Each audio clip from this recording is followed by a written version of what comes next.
Bwana, niliwaambia juzi hapa kwamba kuna watu ambao damu zao haziguswi, na zikiguswa bwana, yani mayoyo yanasikika katika pembe zote za dunia.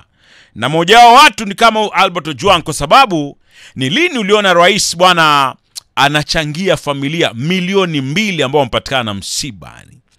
And pia si ajabu kwamba huenda ka-attend au dignitaries watumwe waende waka-attend na wasome speech ya Rais William Samoei Arap Ruto. Bwana, shukran sana Rais Ruto kuweza kufikia kwa Mkenya aliye chini, mwananchi wa chini zaidi, na kusaidia hii familia.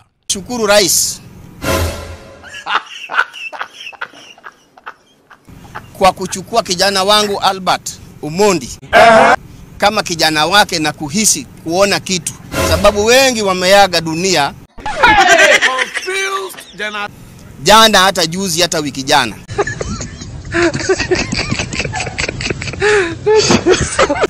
Lakini alichagua kuchukua mzigo huo kama wake ili akaweze kusema pole kupitia kwa simu yangu.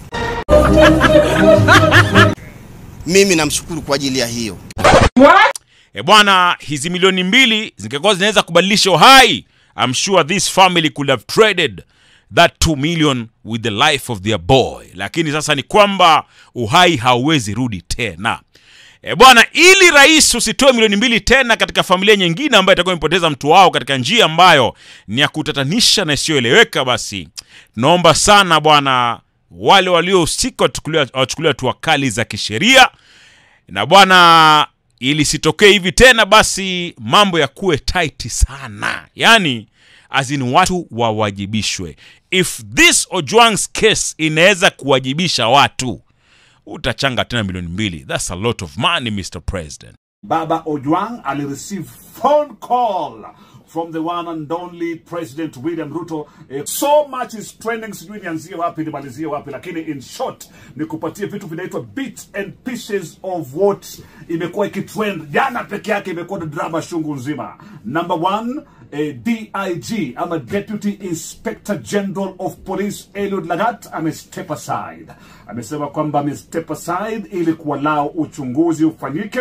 That's number 1 thing that is trending. Upande wa pili pale naona Baba Ojwang ali receive phone call from the one and only President William Ruto, kumwambia kwamba pole, na pia kumwambia kwamba mchango wangu wa 2 million shillings naleta kwa familia isaidie katika maziko.